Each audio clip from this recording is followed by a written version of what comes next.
Sangye chodan sogi chonam la chanchu pardo dani kyapsu chi dagi jinso gibe sonam gi drola penchira sangye druparshu Sangye chodan sogi chonam la chanchu pardo dani kyapsu chi dagi jinso gibe sonam gi Drola pinchira sangye druparshu Sangye chodan tsogi chonamla Chancho pardo dani kyaps Dagi jinso gibe sonamgi Drola pinchira sangye druparshu. In the Buddha, Dharma and Sangha, I take refuge until enlightenment. Through the practice of generosity and the other perfections, may I attain Buddhahood for the benefit of all sentient beings. Yesterday, through question 45 and 46, we were looking at the fact of what does it mean by being true existent or not being true existent, or what we mean when something exists truly or do not exist truly. No? And we saw basically that when for something to lack true existence, first of all, it must exist. Because otherwise it cannot lack something. So when we say that the glass or the sound, which was the example we did yesterday, the sound or the cup, whatever, lacks true existence, first of all, it means it does exist. But what do we mean by true existence? That's the key, actually, of this. And by true existence, we mean anything to exist truly, it would mean it would exist just as it appears to us. Okay. And the fact is that without analyzing, everything has true existence. But when we stop to analyze, reality does not exist as it appears to us because it appears to us as being objective, as being independent, as being inherent, when actually it is interdependent, it is subjective. One example that we did yesterday, which I think is one of the old examples, there are few old examples that Buddha gave, and since then we have been used. One of them is the example of the reflection of the face in the mirror. Melonangi sunyin shin is the form of the face in the mirror. When we look at the form of the face in the mirror, without analyzing, what do we see? Our face. If we start to analyzing, are we seeing our face? What are we seeing? The reflection of our face. The reflection and the face, are they the same thing or two different things? They are different. Like the other old example that is given, it's like when you look in the placid lake, there is a lake which the water is not moving at all. In a full moon night, can we see the moon on the lake? Yes. Is there a moon in the lake? No. But without analyzing, what do I see in the lake? The moon. But actually what I am seeing in the lake? The reflection of the moon. If we make a more modern example, if I look in a television or in a movie theater, wherever, I see one person coming towards me. Actually, without analyzing, what am I seeing? That person. With analyzing, what do I see? A representation of that person with many dots of light that put together represents that image. Okay? So, similar to that, if we ask, does the face of the mirror truly exist? Does it exist as it appears? No. Because how does it appear? When we look in the mirror, what do we think to see? Our face. It's not that, I don't think anybody here ever says, oh, look at the reflection of my face in the mirror. There is something, there is a black dot in the reflection of my face in the mirror. We don't say like this. What do we say? Oh, look at my face. I don't look good. But we don't know we've ever seen our face, no? But for me, I don't know, this is a bit shocking. The first moment I reflected at the fact that none of us have ever seen our own face. No? It's quite interesting, actually. But the fact is that if the face of the mirror would truly exist, what would it be? An actual face. Because that's how it appears to us. But why is the face there on the mirror not truly existent? Why doesn't it exist truly? Because it appears as something that actually it is not. This doesn't mean that it doesn't exist. It exists, but it doesn't exist as a real face. It exists only as a reflection. I don't know, is this clear? So the point is that when we say that something to exist truly, in Tibetan we say dempar druba, it means that it exists just as it appears to us. So we can have the example of an illusion, or like a mirage, or we can have the example, if I take, let's say I take one dot of light, okay, and I put in the mala, here in the center of the mala, or fire, and I start turning around. What do we see? A circle of light. Actually, does the circle of light exist, or is just one dot of light turning quickly? It's a dot of light turning quickly.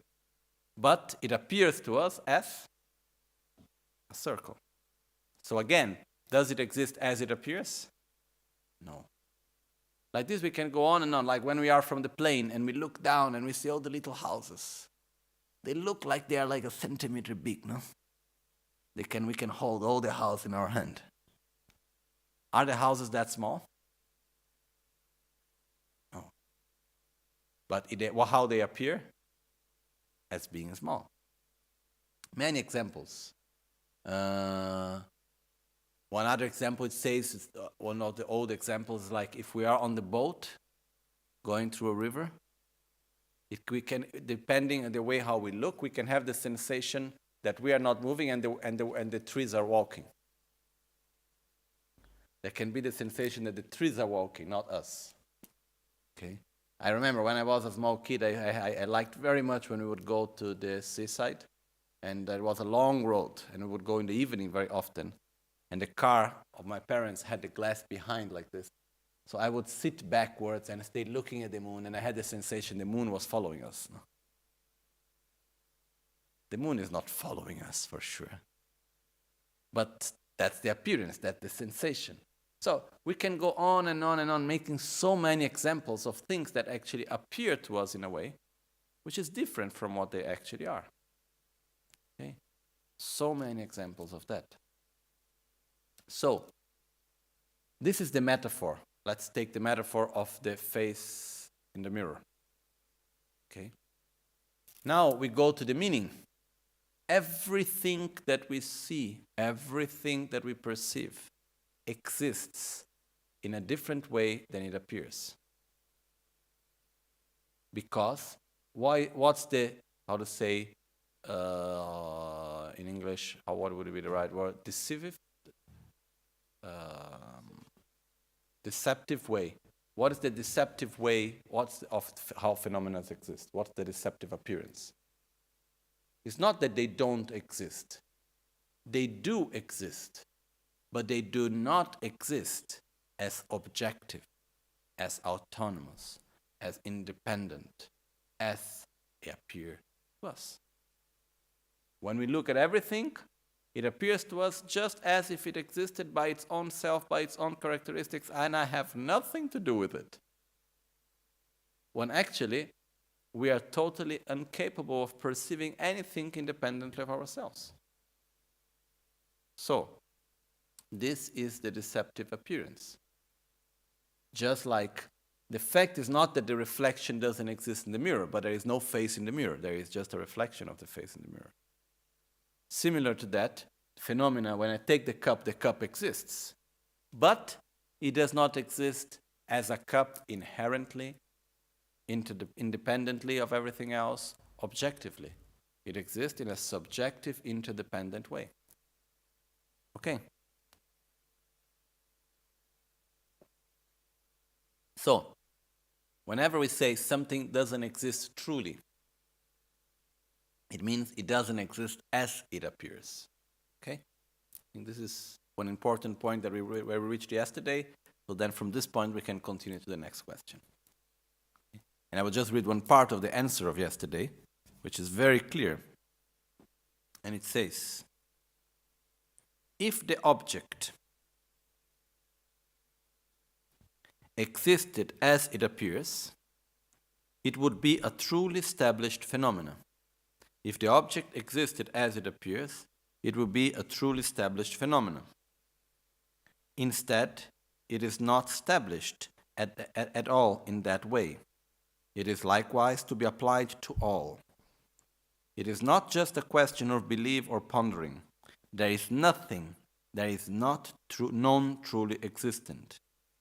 But nothing exists is not asserted to be the meaning of known truly existent. When we say that nothing exists truly, everything is known truly existent, this doesn't mean that things don't exist. It simply means that things are not as they appear.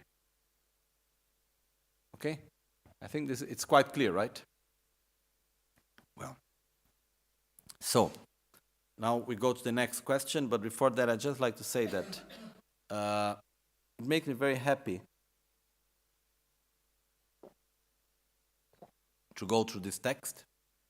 Also because, not only because it's one of my favorite subject, but also because of the fact that it is a very difficult point. It is a difficult subject.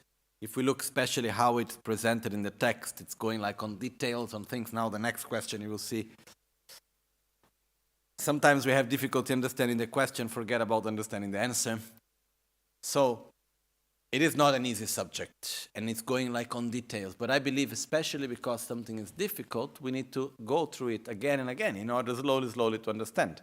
If it was difficult but not important, then forget about it, don't need it. No. What's the point of using all our understanding, our capacity and time to try to understand something very difficult if it's of no benefit? Then forget about it. I don't need to understand how is the whole mechanism of a weapon. I don't want to make one. No? But on the other side, if there is something that is beneficial and it's difficult, let's put effort on it. And this is not only beneficial, it's the key to eliminate suffering. So let's put effort on it. And that's why we need to go through it again and again and again and again. And slowly we will see. It's like one drop coming here, another drop coming there, and slowly we get understanding. So even though everybody will not be able to understand it right now, because if we needed to make, okay, this next question is only for those that have the right preparation and that understand this and this and this concept. Maybe we will be here in 4 people, 5 people. And then what's the point, no? I prefer to be open to everyone, to go through the difficult things so that we can all start learning and understanding, and it's like planting seeds in our minds.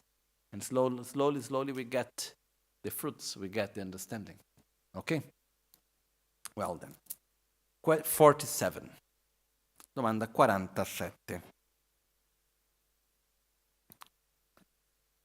Just remember that from now on the questions get more and more difficult to understand. Not to answer. The problem is not answering the question very often, it's understanding the question. Then after the next problem is to answer it. Anyhow, it goes. Shen dempar mi zimbadan deme tu zimbanila kebar yotame. Dempar mi zimbadan deme tu zimbala kebar yotame. Menani mi gewa mi chebadan gewa chebanila keba ke mechins. Tetanani gewa maimbadans gewa imbanila yang ke miongyu inlas. Tetana ge mi ge kaya maimbe lung maten mi sibar yurshins. Ngemba maimba tsamgi sampur gyurgolas. Ngemba maimba tsamgi sampur gyurgola. Tetana sange jinsum mi sibar sons.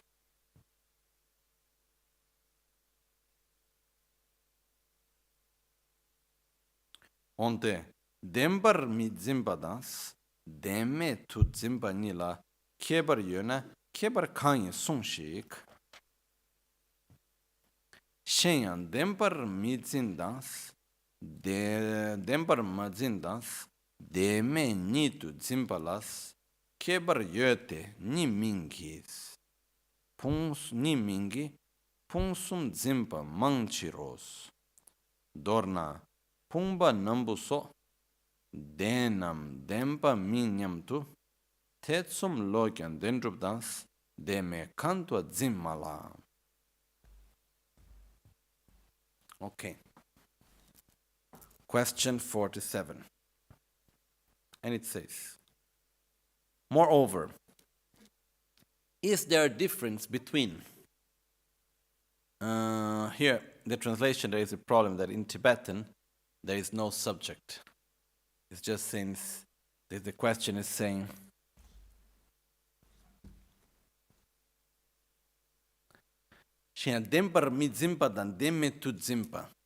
which would be more better. Moreover, is there a difference between not grasping as true existent and grasping as non-truly existent? Because there is an X here. I don't know why there is. You need an object in English. Yeah, because in Tibetan there is no object in the phrase. It's, how to say, the object is somehow intended like anything. Basically, like in Tibetan where we call Shenyang, Dembar midzimpa, Deme tudzimpa. I don't understand why we need an object. Anyhow, this is my own problem. But in Tibetan, you don't need to specify the object. There is the way, like, when you don't specify the object, it means anything. The object is open to anything, okay? So when we say, basically, is there a difference of not grasping anything as truly existent and grasping anything as non-truly existent? So the question is, what is the difference of not being truly existent and being non-truly existent? Okay, that's why I said this question already start getting into the moment which is difficult to understand the question. Anyhow, we will get there. And then it continues at saying, now it gives some explanation below, and it says, if there is no difference, it follows that there is no difference between not creating non-virtue and creating virtue. Okay? Is there a difference between not creating a negative action, not creating non-virtue? I'm not doing a negative action, and doing a positive action. Is there a difference between the two? There is a difference, right? One thing is to do a positive action. Another thing is to abandon a negative, not to do a negative action. If I am not doing something negative, doesn't mean necessarily that I am doing something positive, right? Okay? There is the possibility of being neutral. There is a third possibility. It's not that everything is only positive or negative. There is also a neutral in between. Okay? So similar, there is a difference between not being truly existent, okay, not grasping at something as being truly existent, and grasping at it as being non-truly existent. There is a way in between the two. Okay, we will go through it. It's a bit difficult because it's concepts that normally we do not use. So, then it follows also that there is no difference between that which is not non-virtuous and that which is virtuous. In that case, it follows that there is no neutrality which is neither virtue nor non-virtue. It would mean that somebody has to be a good man simply because of not being bad. In that case, it follows that the three categories of people, good, bad, and middling, do not exist. Here, it doesn't mean like people that we put people into categories, a good person, a bad person. It means actions. Three types of actions: positive actions, negative actions, and neutral actions. This would not exist if not doing negativity would mean positivity, then there will be no any neutral state in between. Okay? In the same way, not being something positive wouldn't automatically mean it's negative, which is also not like that. There is something in the between. Or otherwise, you must tell me the difference. If there is one between not grasping as true existent and grasping as non-truly existent. So please, you tell me, if there is a difference between the two, try to explain it to me. So let's just read the answer, then let's try to explain it. The answer says, it's not so clear actually for us. No, I believe the answer is very clear. It's a matter of understanding the clarity of it. Shean dempar mazimba dans deme shean dempar mazindan deme nitu zimbala kebar yote nimingi pungsum zimpa mangchiros dorna pungba nambu sok denam dempa minyam tus tetsum lokyan dendrup dans deme kantwa zimmala.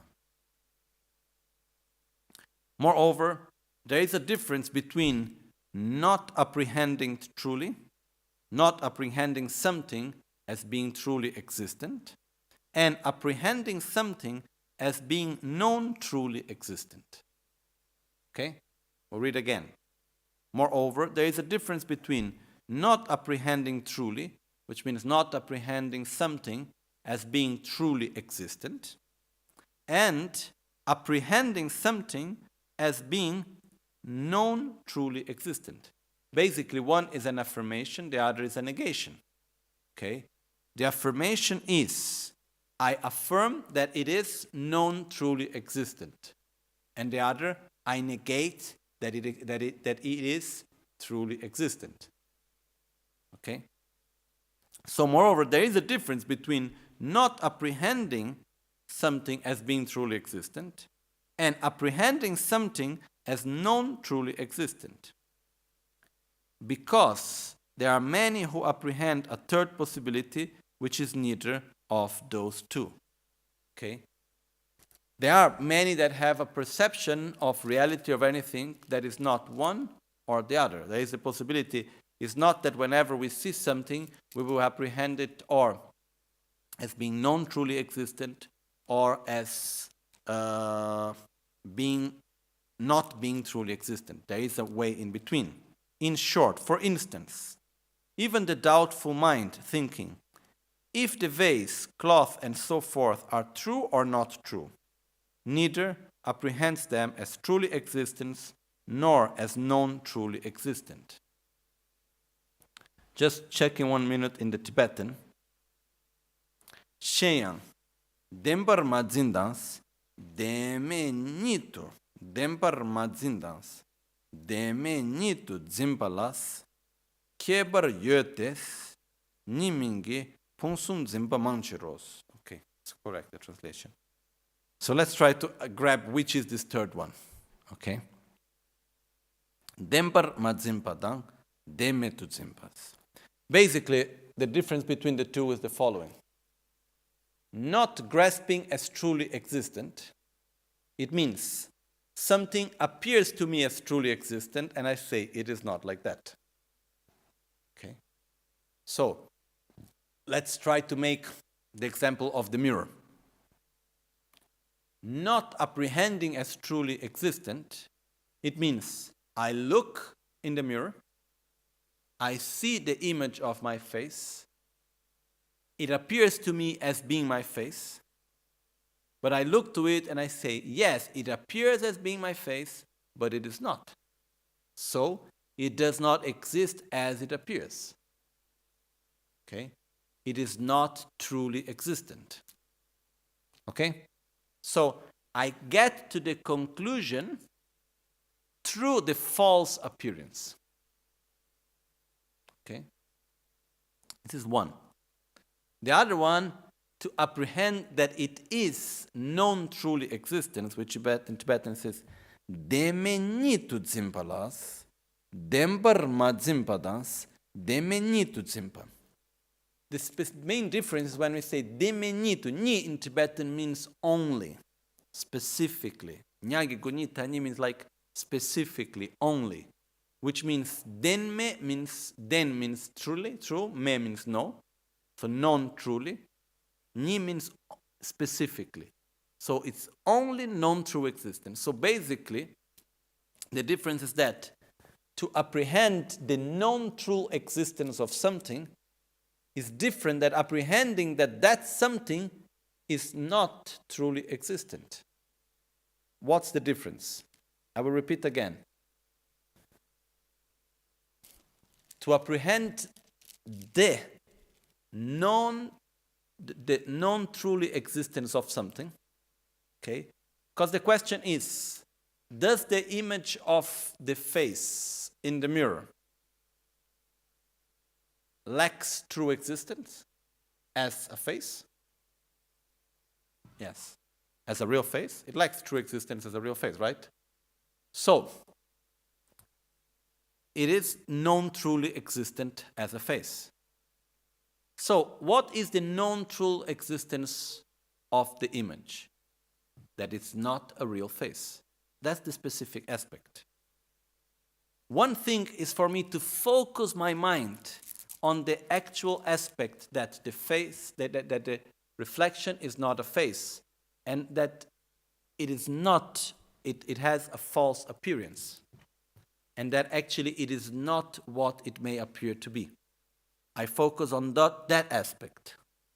The other thing is that I see it, that it appears as a face, and I say it does not exist as it appears. The first one, which I just said, we focus, the object of perception is the non-existence as a face. The first one, the object is the false appearance. It's very similar. There's a very subtle difference between the two, but there is a difference. Again, let's go through reality. One thing is that I see you. You appear to me as being objectively existent, as being inherently existent. And I look to you and I say, okay, you appear to me as existing objectively, but when I analyze, I understand that it's not like that. So actually, you do not exist objectively as you appear. Okay? So, if we use the words that we are saying here, Dempar means impa. I don't grasp at you as being truly existent. Okay?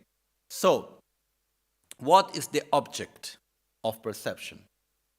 The is a negation of your true existence as you appear. Okay? This is one thing. The other one is that I focus my attention on the non-true existence, because in English it gets quite difficult because we don't have, the words are not good enough for that. But one is that I negate something. The other, I affirm something. In the first one, I negate you to exist objectively, to exist truly. First one, I negate you you means the object of perception. Let's say I'm looking at you. I negate the object as existing truly. The second, I affirm that the object exists non-truly. Okay? There is a difference between the two. It's very similar, especially for us that are not used to this. It's like we cannot much see the difference. In Tibetan, it's much more clear because Dempar, Madzimpa. Dempar means truly. Madzin means not grasping. I don't grasp something as being truly. The second is Denme Nitu Dzimpa. Den, Demme means den is true. Me means not. Ni means only. It means I focus myself in the non-true existence, which is an affirmation of a characteristic. Okay? So here we have the difference between the two. Now the question that I bring is, okay, what's the third one? Okay? What is the third appearance? One of the examples that Panchen Gyaltsen said is, I can have a mind of doubt. Is it non-truly existent?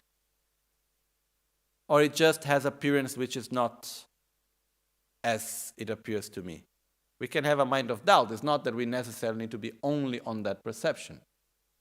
Because Dempar ma zimpa dan deme nitu zimpa nila kebar yotame mingi pungsum zimpa mangchiros dorna pumba nambu so denam dempa minyam tu tetsum logan dendrup dans deme kantwa zim mala. Because in the answer then it's coming to one other aspect, because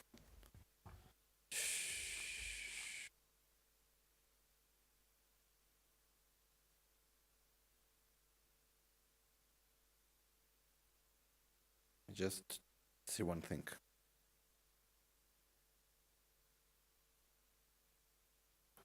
Let's think together. What would happen if the two would be the same? Okay? It would mean that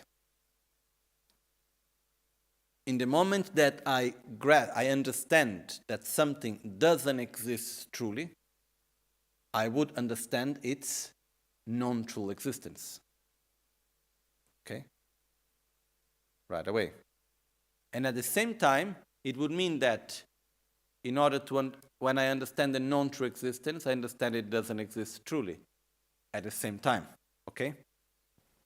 But it would mean that or I am grasping that is true existence, or I am grasping that is non-true existence. I will have no other possibility in between. That's the main point that is bringing here. Because what's the example that Lama Tsongkhapa put in the question? He said, it's like not making a positive action and making a negative action. Or he made the other example first, which he said, the fact that I do not make something negative doesn't mean that I'm doing something positive. Okay? Otherwise, there would be no neutral state in between. So what we are saying here, that also in relation to reality, we have neutral states, in which actually we look at things and we are not necessarily thinking that it exists objectively or it doesn't exist objectively. We can have moments that we are not grasping. For example, the Panchen Gyaltsen, he made the example in the answer when we are a moment of doubt between the two. Okay? It is actually quite subtle, because the grasping at inherent existence is something very, very spontaneous and profound within us. But anyhow, from my understanding, the main difference here is that when we say whatever, let's say the sound, appears as being true existent, but actually is not, the sound still appears to my mind. I am focusing myself on the sound. And I am aware that it doesn't exist as it appears. Okay? When I focus myself on the non-true existence of the sound, my object of perception is the non-true existence. It's not the sound anymore.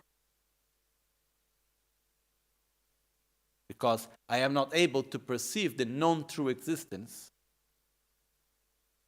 at the same time that I perceive the sound. Okay?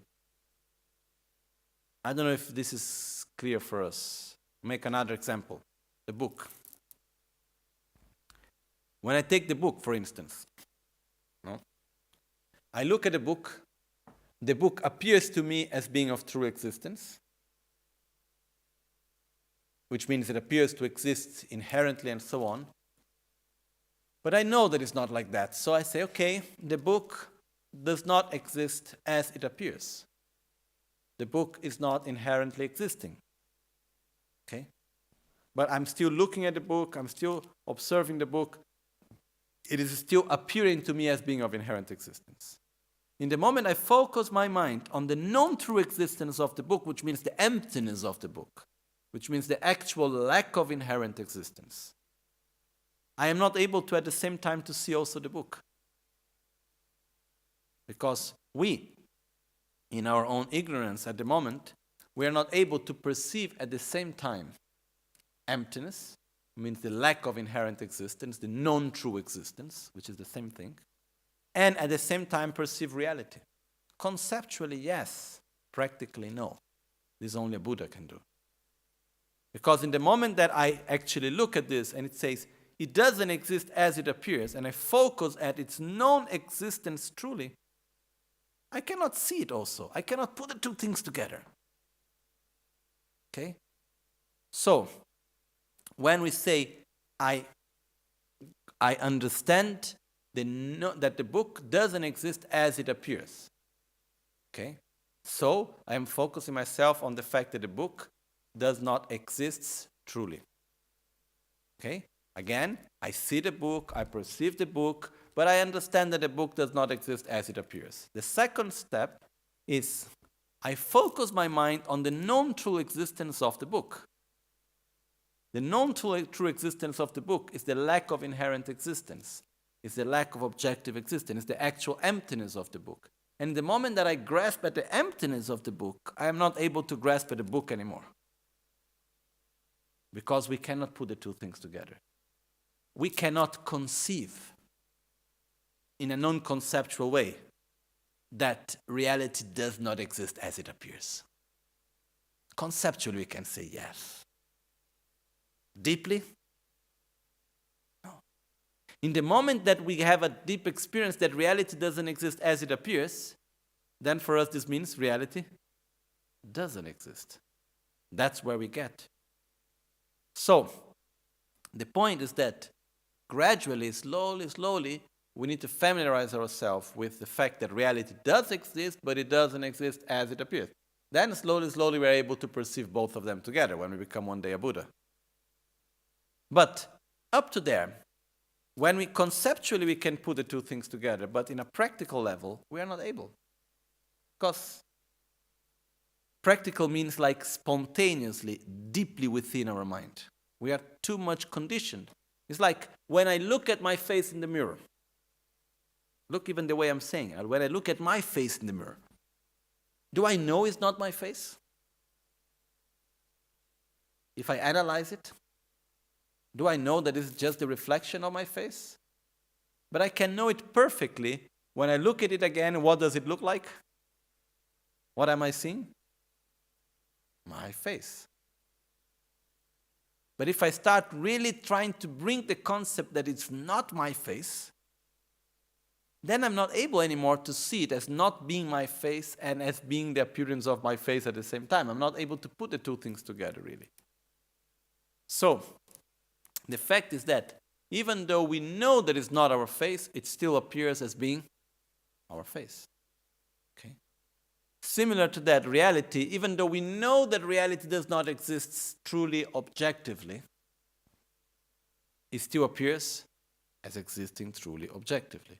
And in the moment that we are able to perceive directly the lack of this true existence, this is the only thing that we can perceive at that moment. We cannot perceive the rest. That's why it's said that in the meditative state on emptiness, there is nothing more to the mind than emptiness itself. For us, limited beings. For a Buddha, not. But for us, at this moment, we're not able to put the two things together.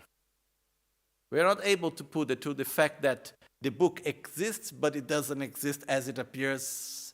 Conceptually, it's there. In a deep, spontaneous level, it's not there. Okay?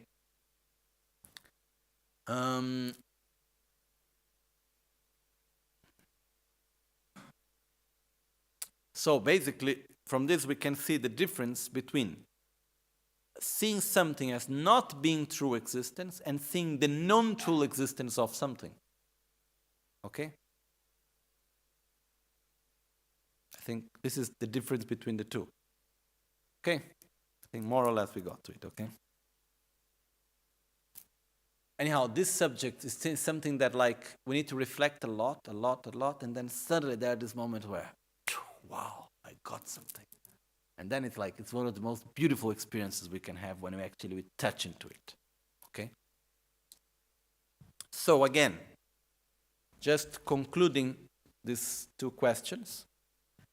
basically, to understand better, we just need to make the order of the words a little bit different, and then this helps us to understand. The question is, what is the difference between apprehending or grasping or apprehending that something is known, that something doesn't exist truly, is not truly existent, and understanding the known true existence of something. Let's take, for instance, the sound. I like making the example of the sound because I like the sound of the bell. So, let's make the example of the bell. One thing is for me to understand, to perceive, to grasp that the sound does not exist truly, which means the sound does not exist inherently, the sound does not exist objectively, the sound does not exist as it appears to exist. So what is the main object of perception? The sound that have the aspect of not existing as it appears. Okay? This is one thing. The other thing is to perceive, to grasp, to understand the known true existence of the sound. In this case, the object of perception is the known true existence, the emptiness, the lack of inherent existence, the lack of true existence. Of what? Of the sound. On the first one, the object is the sound that lacks inherent existence. In the other one, the object is the lack of inherent existence of the sound. Okay? At this very right moment, we are not able to put the two together. Why? Because now we are not able to see, to perceive in a non-conceptual way the lack of inherent existence, at the same time the object. The two things cannot fit in our mind. A Buddha can do that. We cannot. That's the path to enlightenment. Gradually, to make this step. Like, we need to familiarize more and more that reality appears as being true existence, but actually it's not. And more meditate on the non-true existence of reality, which means of the bell, of the sound, of the taste, of the sensations, of myself, of everything. So gradually the two go more and more near, until a moment where there is no more difference between. Okay? And the third aspect, which is here, is that, okay, before that, what would happen if the sound, the perception that the sound doesn't exist truly, and the perception of the known true existence of the sound, if they both were the same, what would happen? Whenever I have an understanding of the sound as not existing truly, I would at the same time need to have a direct experience of the known true existence of the sound. In other words, I will have to have a sensation, a perception of the emptiness of the sound at the same time, which are two different perceptions. Okay? In other words, it's like one of them is like in a dream. The first one is like, I am dreaming, the images appear to me, but I know it's a dream. So it appears as true reality, but I know it's not. Okay? This is knowing that the sound does not exist truly. Okay? The other thing is that when I perceive the known true existence of the sound, it's like waking up. I'm not dreaming anymore. I don't have anymore the appearance of the dream. I know that the dream is false, but actually I'm not dreaming anymore. I'm not able to dream and at the same time not have the appearance of the dreaming. Like, we're not able to put the two things together now. So, reality appears to us as being of true existence. In the moment that we know that it's not like that, this is what we call Dedong Gyuma Tabu, the emptiness that is like an illusion or like a dream, which means it appears to me and I know it's not as it appears. It appears to me as being truly existent. It appears to me as being inherent existent, but I know it's not like that. The second aspect is that I perceive directly, specifically, the non-true existence and nothing else. Okay? What's the third possibility? Grasping at true existence, for instance. That's already a third possibility. Okay? So with this, we conclude the question 47, which is very nice because when we first read it, it looked like maybe something impossible to understand, and finally we see that it's possible. So it is very nice for me. We'll just make a short introduction to question number 48. We're not going to go we'll go completely through it. Just read it and then make a short introduction, and tomorrow we will see it. Shenyang. Gashi semdi kadonda yip kantu drubduk lekbar tebetse. Te ni kantu yang ma drubar tonwa. Tega sem tonwa yin nyamba duktes. Te tana ra nöla ringwa te. Te tana ra nöla ringwa te. Pungbu gola ma drubam. Tai gola ma druba duk lekbar tebetse.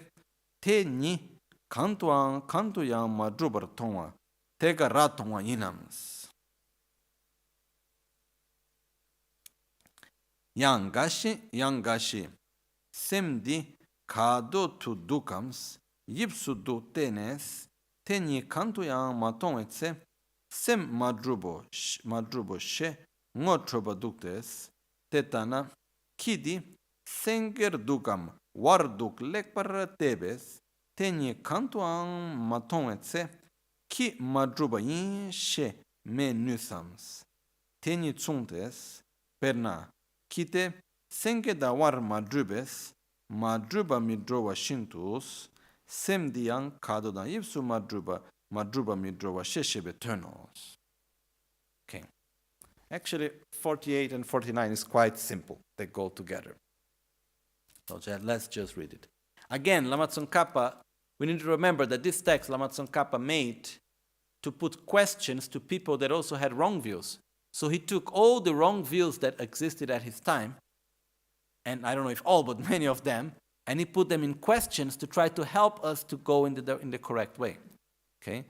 So the next question refers to Mahamudra, which means to meditate on the emptiness of the mind. Okay? So the question goes as follows.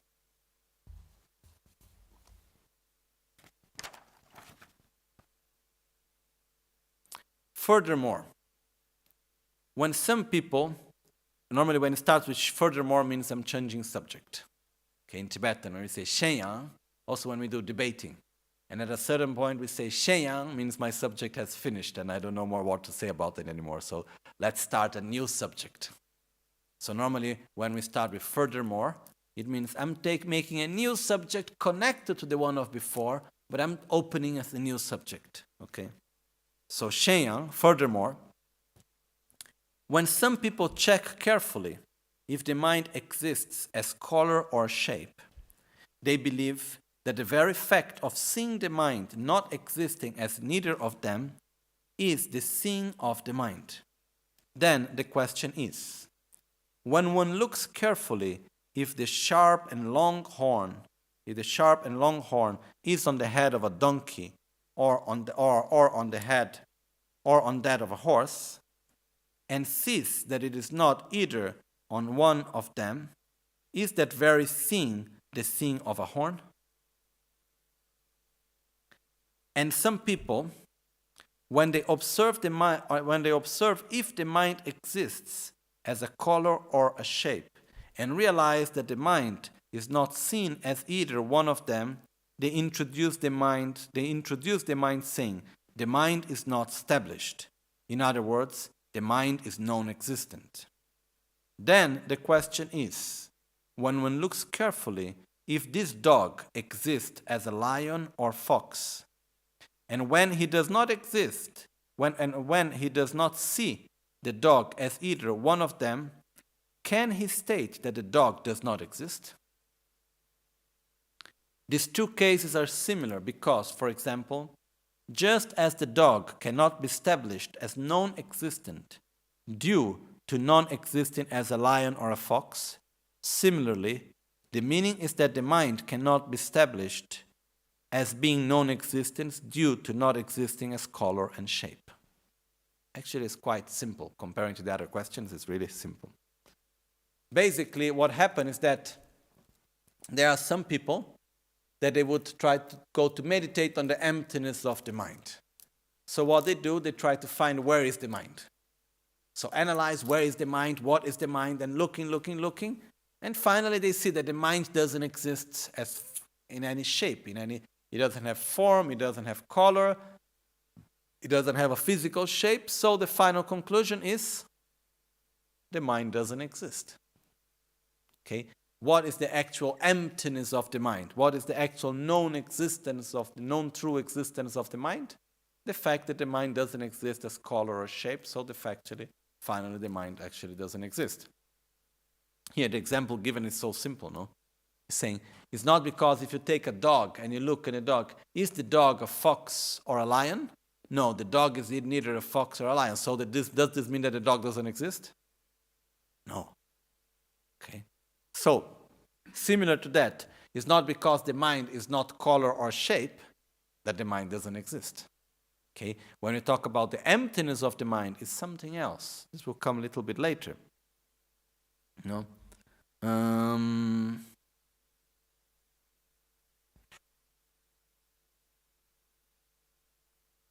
And the other wrong view is that when analyzing and looking for the mind and not seeing that the mind exists as shape or form or color, they think that's the true nature of the mind.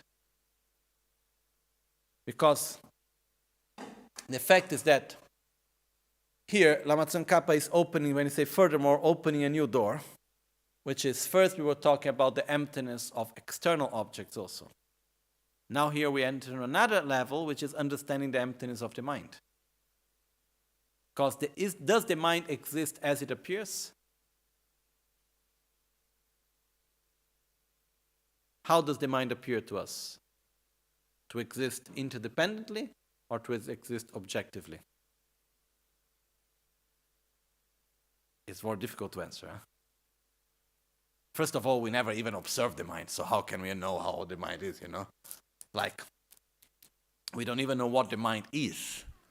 We have difficulty looking at the mind. We have difficulty understanding it. So this question becomes even much more difficult. There is one beautiful text of instruction, which is called The Root of the Mahamudra, written by Panchen, Losang, Chokyi, Gyaltsen, where he teaches how to meditate on the emptiness of the mind. And in this text, there is a whole introduction, which is first you need to see the mind. Then you can see that the mind lacks inherent existence. Then you can meditate on the lack of inherent existence of the mind. And there is this beautiful aspect of learning to see the mind. And it's true meditation. And we need to let go most of the conceptual thinking. And just let the mind, which is the aspect of ourself of perceiving reality, that it will somehow one moment become clear by its own self. So when we are able to see the mind, not connected to external objects, then we can see that the mind actually does not exist in an inherent way only by itself. The mind exists in a complex interdependence. And the mind that perceives the sound only exists because the sound exists. The perception of sound only exists because the sound exists, and vice versa. Okay, this is where I'm going already out of the introduction to the question. But the point here is starting to understand, how does the mind exist? How does the mind appear? We see our mind as a result of the external world. I am happy, why? Because this happened. I am sad, why? Because that happened. But we don't understand that we are totally interdependent. Another thing, do we have an image of ourselves? Yes. Okay. So, one of the great points that for many centuries up to now have been there is understanding what is the mind. How does the mind exist? So just keeping on the question, there are people that think that the true nature of the mind is the fact that the mind does not exist as shape and color, something that we cannot find it materially. That's understanding the true nature of the mind. And others say the fact that you cannot find the mind existing materially means that actually the mind truly does not exist. But these are two wrong views. Okay, so this is the question number 48 and 49. Then, as we go to question 50, which is longer, and then we have the answer, then we will go on understanding better what actually do we mean by the mind and what means the emptiness of the mind, okay? I'm not going to enter deeply into the subject now, but at least 48 and 49 we went through, which is just showing two wrong views regarding the mind. One, which is the one that thinks that because the mind doesn't exist materially as shape or color, this means that the mind, that's the lack of shape and color is the true nature of the mind.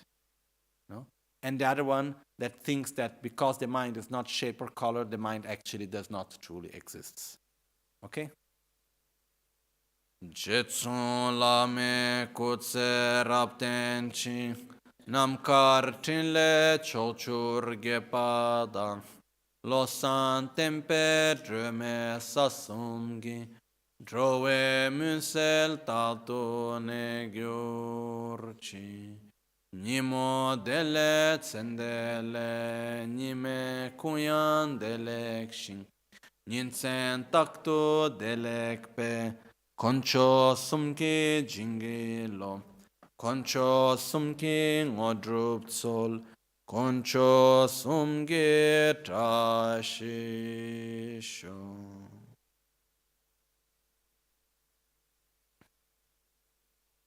At dawn or dusk, at night or midday, may the three jewels grant us their blessings. May they help us to achieve all realizations and spring all the path of our lives with various signs of auspiciousness. De sol a sol, à noite ou ao meio-dia, possam as três joias conceder-nos suas bênçãos. Possam as três joias ajudar-nos a alcançar todas as realizações. Possam as três joias espalhar muitos sinais auspiciosos no caminho de nossas vidas.